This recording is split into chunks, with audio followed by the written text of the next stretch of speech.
Well, hey there, everyone. So today we're here in Youngstown in the Todd Engine building with our beautiful Todd rolling mill engine behind us, working on this Fairbanks Morse Duplex pump that we've had in the collection for many years. And actually, this has a connection to the Todd engine, since this was the Duplex pump that was used as a lube oil booster pump for the engine. And so when we got the Todd, this pump was on the side of the high pressure bed plate on the outboard side, and the lube oil for the engine would come down from a tank up in the roof trusses, and then we gravity fed down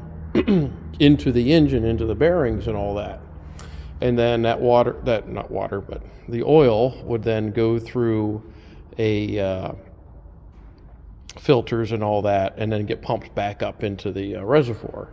So this pump here actually took that oil that was coming down and then boosted the pressure and pushed it into the oil lines on the engine.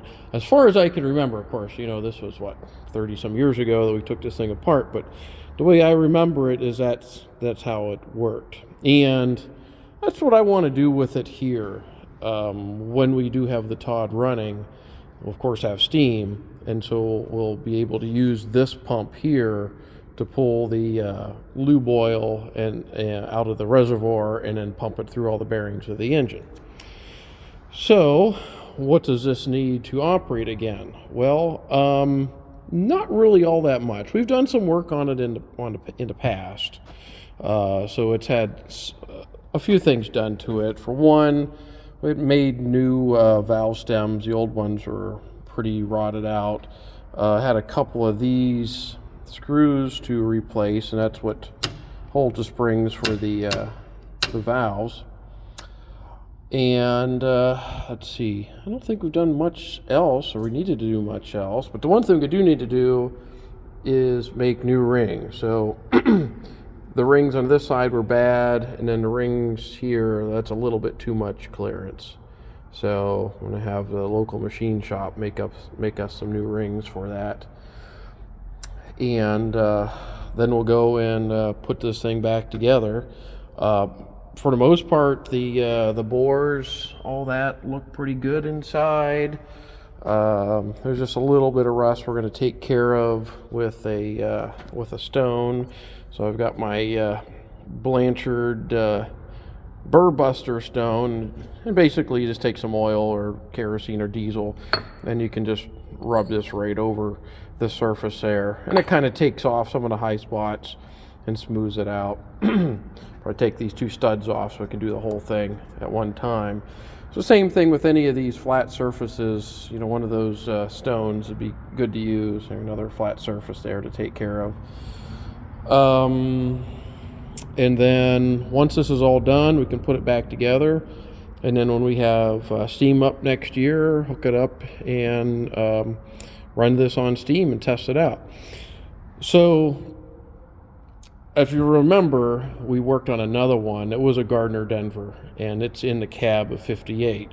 And that's the one that I'm planning on turning into a feed water pump.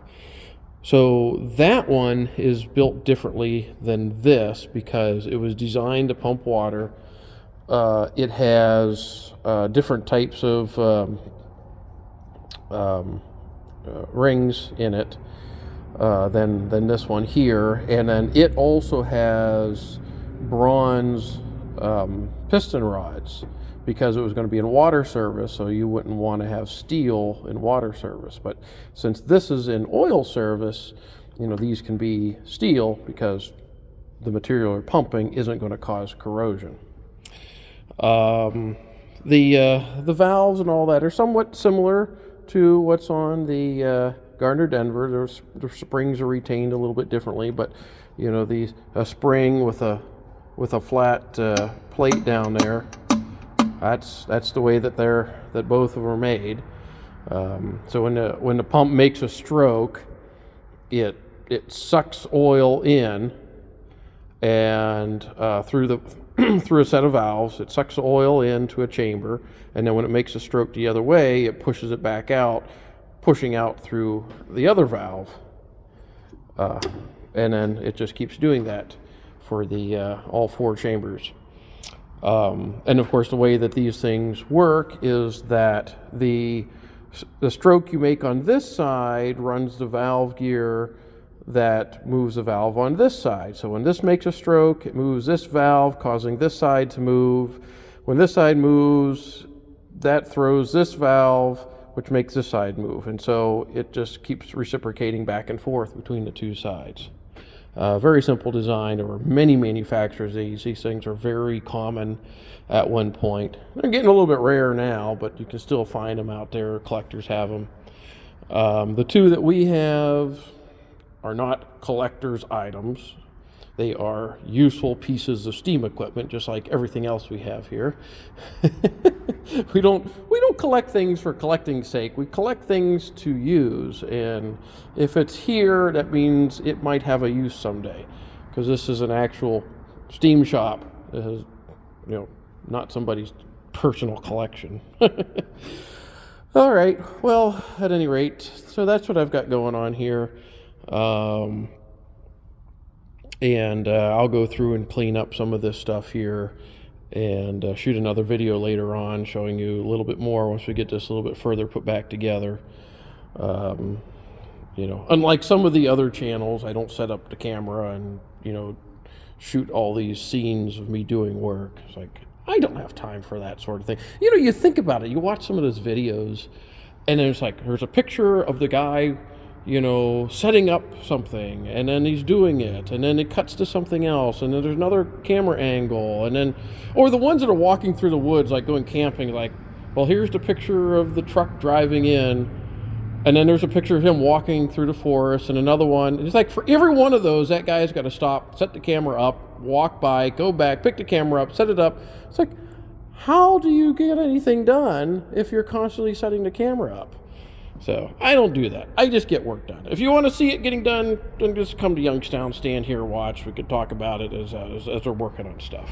But I don't have time for that that sort of thing.